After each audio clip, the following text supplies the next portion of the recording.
बच्चों, हमने आपको उत्पादन की परिभाषा बताई, उत्पादन किसे कहते हैं। उसके बाद हमने आपको बताया कि उत्पादन फलन किसे कहते हैं, प्रोडक्शन फंक्शन किसे कहते हैं।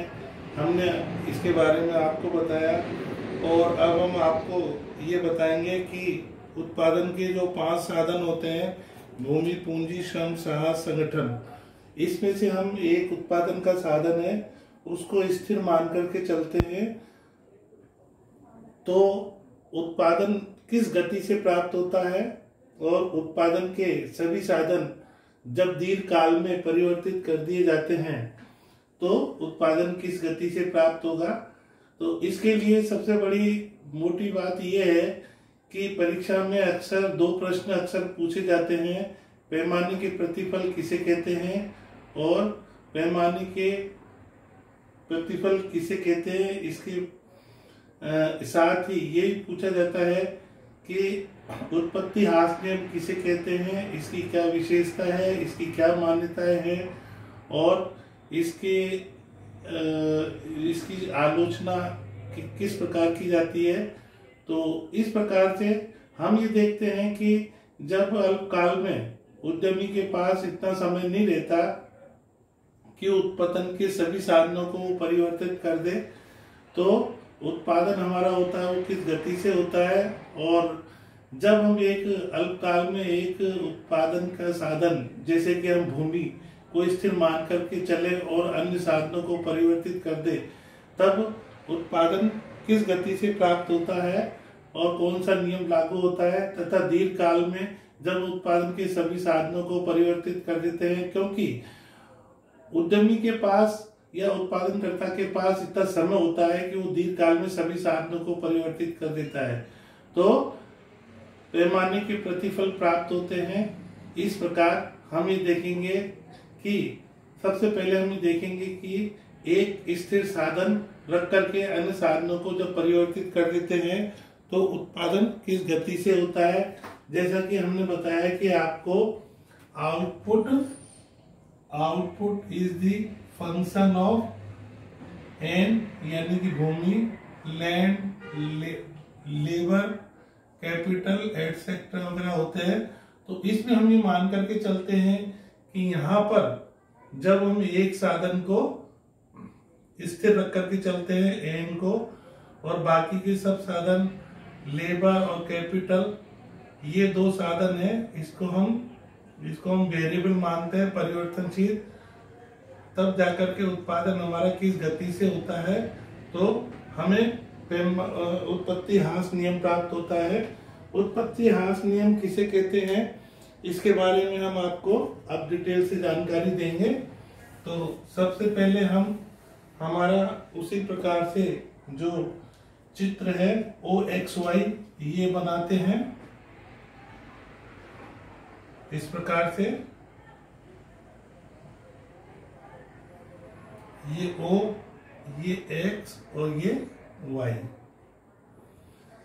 अब हम यहाँ पर जो है देखेंगे कि टोटल प्रोडक्शन किस प्रकार से होता है और एवरेज प्रोडक्शन किस प्रकार से होता है और मार्जिनल प्रोडक्शन किस प्रकार से होता है।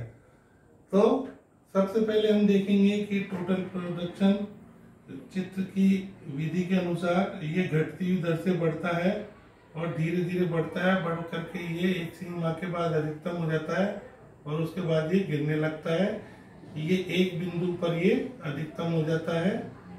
ये इस तरीके से इसको टोटल प्रोडक्शन कहा जाता है। जैसे मान लो कि ये ई बिंदु पर मैक्सिमम हो गया, यहाँ पर उत्पादन हमारा घटती हुई दर से बढ़ता है, तो यहाँ से मार्जिनल प्रोडक्शन शुरू होता है। इस तरीके से धीरे धीरे धीरे लगातार ये मार्जिनल प्रोडक्शन ये अधिकतम होता है और इस तरीके से ये होता है। और ये मार्जिनल प्रोडक्शन, अब एवरेज प्रोडक्शन, टोटल प्रोडक्शन है, इसका एवरेज निकाला जाता है। तो एवरेज प्रोडक्शन ये यहाँ पर अधिकतम होता है और उसके बाद ये घटने लग जाता है, ये एवरेज प्रोडक्शन होता है। तो एवरेज प्रोडक्शन यहाँ पर अधिकतम होता है इस एस बिंदु पर। इस टी बिंदु पर ये मार्जिनल प्रोडक्शन अधिकतम होता है। इस प्रकार से ये एवरेज प्रोडक्शन होता है।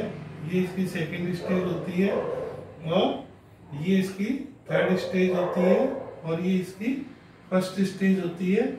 इस फर्स्ट स्टेज में होती है तो हाँ ये कहा जाता है कि यहाँ पर केवल मार्जिनल प्रोडक्शन अधिकतम है।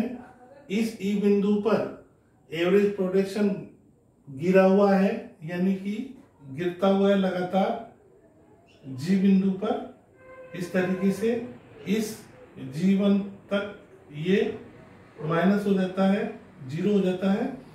और उसके बाद हम ये देखेंगे कि जो ये बिंदु है एस बिंदु, ये जहां पर एवरेज प्रोडक्शन अधिकतम होता है। तो एक उद्यमकर्ता होता है वो हमेशा उत्पादन वहां करता है जहां पर एवरेज प्रोडक्शन अधिकतम होता है। तो एवरेज प्रोडक्शन जहां पर अधिकतम होगा वहां पर एक उत्पादनकर्ता उत्पादन करेगा, न कि वो मार्जिनल प्रोडक्शन अधिकतम देखता है, न कि वो टोटल प्रोडक्शन मैक्सिमाइज होता है अधिकतम वो देखता है। वो केवल यही देखता है कि एवरेज प्रोडक्शन मेरा कहां पर अधिकतम है।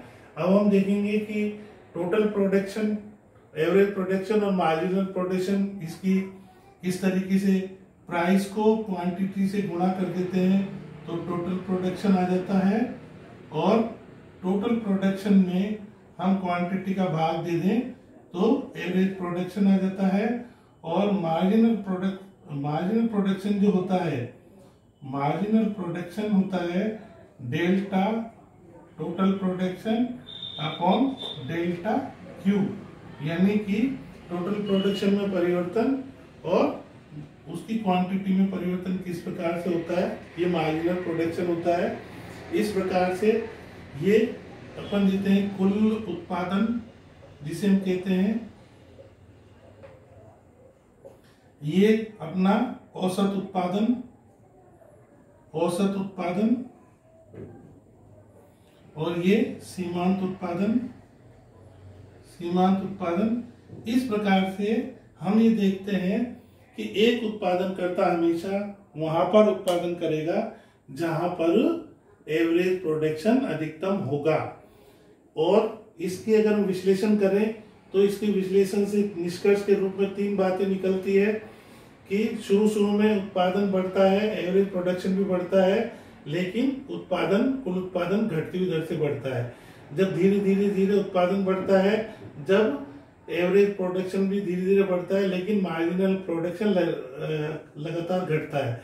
सेकंड स्टेज पे एवरेज प्रोडक्शन अधिकतम होता है और मार्जिनल प्रोडक्शन लगातार घटता है और एवरेज प्रोडक्शन लगातार घटता है।